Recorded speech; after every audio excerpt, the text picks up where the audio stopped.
终会有胜负，或是被其他族算计。洛天神遭到波及。为修炼者，我们何不奔赴更广阔的野？被藏的理念不过都是实力弱小的借口。为修炼者，我们何不奔赴更广阔的野？被藏的理念不过都是实力弱小的借口。今天就让你知道。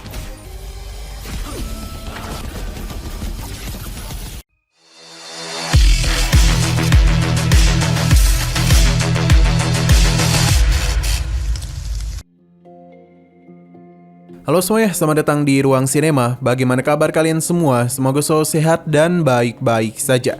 Pada hari ini, akhirnya season kedua dari series The Great Ruler rilis juga. Bagi yang baru menonton series ini, kita sarankan untuk nonton season pertamanya dulu.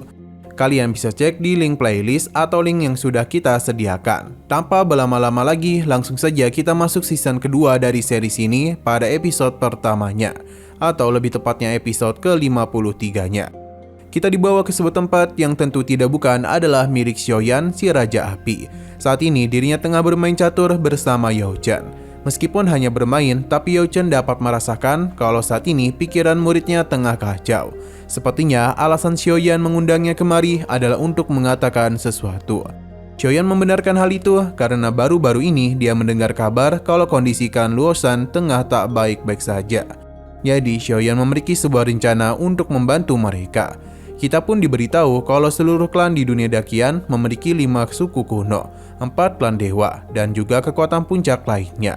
Mereka saling menyimbangkan satu sama lain. Suatu klan bisa saja mengalami masalah dengan berbagai alasan, atau bisa saja dijebak oleh klan lainnya. Klan Luosan dan klan Shushan saling bertarung selama puluhan ribu tahun. Jadi suatu hari nanti pasti ada yang kalah di antara mereka. Di saat Dewa Kuno jatuh, maka semua klan akan bangkit. Sepertinya terlalu banyak yang terlibat dalam masalah itu. Alasan Xiaoyan yang membantu keluarga Luo karena dulu Luo Tianzhen pernah membantu dirinya saat pertama kali di dunia Dakian. Jadi dia itu ingin gurunya bisa memberikan arahan kepadanya. Tapi dengan status Xiaoyan sekarang, maka Yao Chen merasa dia tidaklah cocok. Xiaoyan paham dengan maksud gurunya. Terlebih lagi, gadis ini cukup dekat dengan cucu kepala keluarga Luo. 万族林立，终会有胜负，或是被其他族算计。洛天神遭到波及。 Siang berpindah ke sekte di mana Muchen dan yang lainnya berada. Jika kalian sadar, penampilan dari para karakter di sini sangat berbeda dengan apa yang ada di season pertamanya, termasuk juga dengan Muchen dan Luoli. Di sana juga ada Zhou Qingzhen dan Mu Fengyang, di mana mereka sudah tidak sabar dengan hadiah yang menanti di pertarungan. Tidaklah heran mengapa tantangan kali ini dikatakan paling sulit di sepanjang sejarah. Pertandingan ini juga merupakan standar peringkat pada daftar langit. Sesaat kemudian sebuah konstelasi pun tercipta, di mana itu akan menjadi sebuah pintu bagi para ketua akademi. Semua murid telah memberikan hormat kepadanya. Berhubung semua orang sudah berkumpul, jadi semua orang di sini bisa mendapatkan puncak penerangan spiritual. Di kompetisi akademi spiritual juga akan segera dimulai. Tetua akademi berharap mereka bisa menjaga kehormatan Akademi Baijiang. Hasil dari pertarungan ini akan menentukan siapa yang berhak mencapai peringkat 5 besar di akademi. Pada kompetisi sebelumnya, pencapaian mereka berada di posisi paling bawah.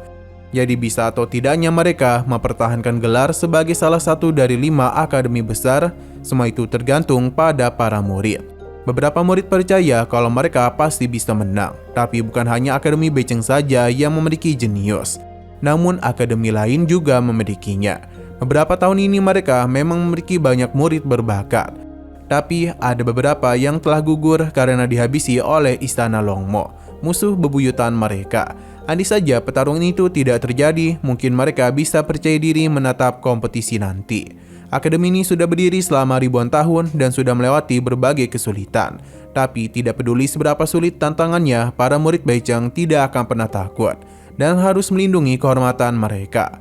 Para murid pun menjadi sangat semangat. Selain itu, pelindung akademi yakni Tuan Bei Minglongkun secara langsung akan memberikan puncak pencerahan spiritual kepada mereka yang mendapatkan prestasi luar biasa di perang berburu. Luoli yakin betul pasti itu lebih kuat daripada puncak Linglu, karena Tuan Bei Minglongkun sendiri yang memberikannya. Muchen harus memanfaatkan kesempatan ini dengan baik. Tapi yang menginginkannya tidak hanya Mu Chen saja, namun para seniornya juga.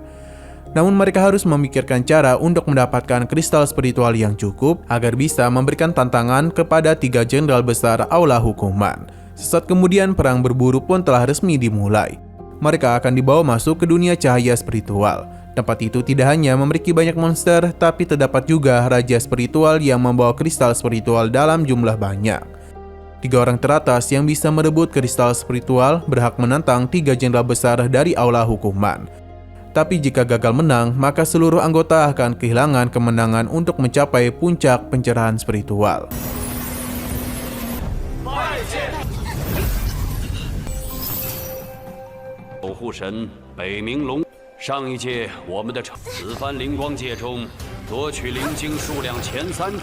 Mu Chen tahu kalau mereka dipindahkan secara acak. Dia akan mencari Loli terlebih dahulu.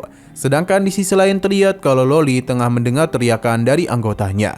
Di mana saat ini beberapa orang telah menangkap anggota Mu Chen demi bisa mengetahui lokasinya berada. Tapi ia tidaklah sudi mengatakan hal itu. Walaupun sudah disiksa, tapi dia ini tetaplah bungkam. Hingga gadis ini pun berencana untuk dihabisi. Untung saja sebelum semua itu terjadi, Loli datang di waktu yang tepat dan langsung saja melakukan penyerangan untuk bisa menyelamatkannya.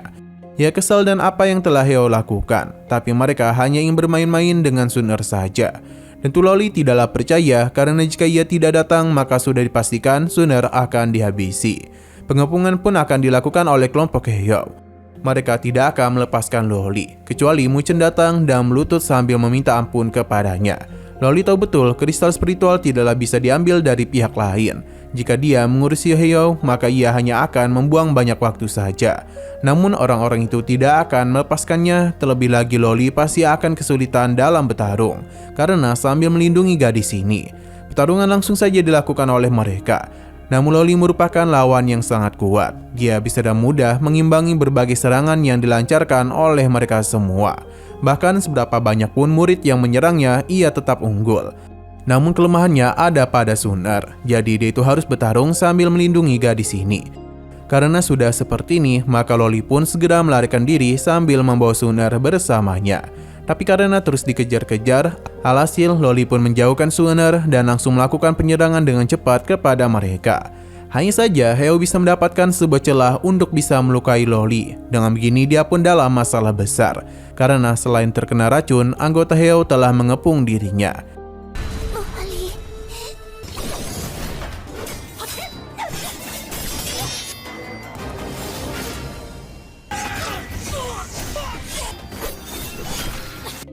Heo bisa saja mengampuninya selama dia itu mau patuh, karena di saat Mu Chen kemari maka ia akan melepaskan mereka. Tentu saja Loli tidaklah sudi, alhasil seluruh serangan pun langsung saja tertuju kepadanya. Di saat serangan itu hendak menghabisi mereka, Loli pun berpikir cepat. Ia menggunakan ledakan kekuatannya untuk bisa melarikan diri dari tempat itu. Alhasil kelompok Heo ini pun kehilangan jejaknya, sedangkan Loli bersama Sun Er bersembunyi di dalam sebuah gua. Ia kesal karena Heo melakukan tindakan kejam kepada Sun Er. Andai saja ini diketahui oleh akademi, pasti mereka itu akan dihukum. Loli bingung untuk apa mereka itu mencari Mu Chen. Sesaat kemudian, Loli pun mendengar seseorang yang tengah kemari. Jadi dia pun begitu waspada. Untung saja itu hanyalah Mu Chen. Ia pun terkejut karena bininya ini hendak menghabisi nyawanya. Namun melihat kondisi Loli, Mu Chen pun sadar kalau dia telah terluka. Loli memintanya untuk tidak perlu khawatir karena dia sudah meminum pil anti racun. Tentu ini semua hanyalah sebuah kebohongan karena bagaimanapun racun ini terlalu berbahaya. Mu Chen pun mendengar Sun Er yang mengigau sambil memanggil nama Heyao. Jadi dia pun semakin yakin kalau itu adalah ulah dari Heyao. Loli segera menenangkannya karena mereka tidaklah tahu apa yang direncanakan oleh Heyao. Lebih baik mereka sekarang itu fokus saja ke puncak pencerahan spiritual. Loli tidaklah ingin Mu Chen melepaskan kesempatan itu. Mu Chen langsung saja memeluk Loli karena bagaimanapun Denny saatlah mengkhawatirkannya. Meskipun ia tahu itu hanyalah sebuah jebakan, tapi Mu Chen akan tetap pergi. Ini sama persis dengan apa yang terjadi ketika di Linglu. Mu Chen meminta Loli menjaga Sun Er dengan baik, karena sisanya akan dia atasi. 这个伤口，沐尘，和妖的账等收。就如当时在灵路那般。berpindah ke kelompok Heyao, di mana dia itu sangatlah kesal karena mereka tidak kunjung mengejar wanita yang terluka. Namun mereka langsung saja dikejutkan oleh kedatangan Muchen, di mana serangan langsung saja dilontarkan kepada mereka. Tujuan Muchen sudah jelas, yakni Heyao demi obat penawar. Karena Muchen sudah ada di sini, maka membuat mereka langsung saja melakukan penyerangan kepadanya. Dalam pertarungan itu, terlihat dengan jelas kalau Muchen dikepung dari berbagai arah. Tapi meskipun begitu, dia dapat dengan mudah mengatasi mereka. Bahkan binatang spiritual yang dipanggil oleh murid ini dapat Muchen atasi dengan mudah. Tidak hanya itu, tapi dia juga telah berhasil mementalkannya. Di saat Muchen terus bertarung, Sun Er dan juga Loli ternyata hendak pergi membantunya. Padahal Muchen sudah melarang mereka. Kembali kepada Muchen, di mana ia meminta Heyao untuk memberikan obat penawar. Tapi Heyao tidaklah ingin dan meminta Muchen untuk mengambilnya sendiri. Dan cepat Muchen langsung saja melakukan penyerangan kepadanya. Hanya saja kekuatan yang Heyao miliki tidaklah main-main. Serangan besar yang Muchen lakukan dapat dia tahan. Bahkan kini adalah giliran dia untuk melakukan penyerang balik kepadanya. Heyao penasaran mengapa Akademi Shang begitu tertarik kepadanya. Muchen akhirnya paham kalau mereka telah bekerjasama. Padahal jika Akademi tahu, maka Heyao akan dikeluarkan. Heyao tidaklah terlalu peduli dan langsung saja melakukan penyerangan lagi kepadanya. Bagi Heyao, saat ini Akademi Beichang berada di urutan paling bawah yang membuat sumber daya lainnya tidak sebanyak 4 akademi besar lainnya. Karena itulah dia menjalin hubungan dengan Akademi Shang. Dan begitulah dia akan menerima banyak keuntungan. Seharusnya Muchen juga tahu kalau sebagai seorang kultivator, tujuan mereka adalah untuk mencapai tingkat yang paling tinggi. Dibandingkan dengan Akademi Shang, Akademi Beichang ini jauh berada di bawah. Bagaimana bisa para murid disuruh untuk menjaga kehormatan akademi? Karena pikiran kuno mereka lah yang membuat Akademi Beichang berada di peringkat paling bawah. Muchen tidaklah terlalu peduli. Di saat mereka saling bertarung, Heyao memberitahu kalau lawan lama Muchen di Linglu memintanya untuk menghabisi Muchen sebagai bayaran untuk masuk ke Akademi Shang. Semua itu adalah ulah dari Jichuan. Muchen kini telah dipentalkan oleh Heyao menggunakan teknik pamungkasnya. Muchen kini telah ditekan oleh Heyao. Bahkan teknik pamungkas juga telah dia gunakan, di mana seluruh serangannya pun mengenai Muchen. Loli dan Sun Er pun datang di waktu yang terlambat.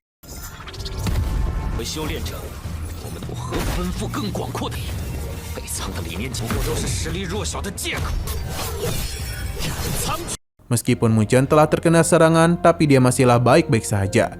Kekuatan petir mulai dia keluarkan olehnya. Ia sangatlah kesal dan apa yang telah Heyao lakukan. Jadi pada hari ini dia itu akan mengakhirinya. Terlebih lagi dia ini sudah sangat berani melakukan pengkhianatan kepada Akademi. Tubuh Dewa Petir sudah Muchen gunakan. Heyao tentu saja kaget karena sosok Shen Changsheng saja tidak bisa melatih tubuh Dewa Petir. Lantas bagaimana bisa Muchen melakukan hal itu? Teknik ini sangat kuat, jadi akan Muchen gunakan dalam mengalahkannya. Berbagai serangan teruslah dilancarkan oleh Heyao. Tapi semua itu tidaklah berdampak apapun kepada Muchen, karena seluruh serangannya dapat dia atasi dengan mudah. Namun Heyao masihlah belum menyerah. Ia mencoba mempercepat penyerangannya sambil memberitahu betapa mengerikannya kekuatan dari setengah langkah level Tongtian. Tapi seluruh serangan itu tidak berdampak apapun. Sedangkan Muchen hanya dalam satu kali serangan saja dapat dengan mudah mementalkannya. Setiap tinju manja yang Muchen gunakan telah melukai Heyao. Ia tidaklah bisa berbuat apa-apa selain terus-menerus menerima serangan itu. Sun Er pun menjadi begitu bersemangat karena dengan teknik ini Muchen bisa dengan mudah menghabisi Heyao. Kembali ke sisi pertarungan, di mana Heyao tahu teknik itu masihlah belum sempurna. Jadi dia yakin betul masih bisa mengalahkan Muchen. Teknik Dewa Bangau pun dirinya gunakan untuk bisa mengalahkan Muchen. Hanya saja Muchen tidaklah takut, meskipun itu adalah binatang iblis ke-26 dalam catatan Wang Shao. Muchen tidak ingin kalah dan langsung saja mengeluarkan binatang spiritualnya juga. Alhasil adu serang pun terjadi di antara dua binatang spiritual tersebut. Tentu saja yang menjadi pemenangnya adalah Muchen. Heyao pun dibuat tak berdaya olehnya dan dalam satu kali serangan saja Muchen telah ditumbangkan.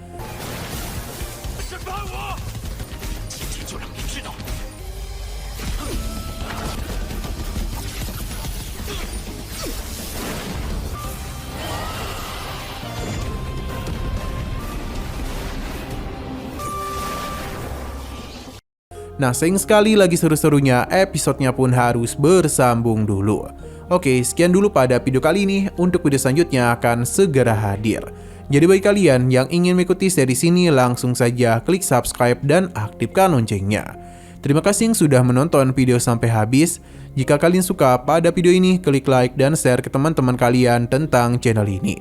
Dan ditunggu aja kelanjutannya. Oke, sampai jumpa di video selanjutnya.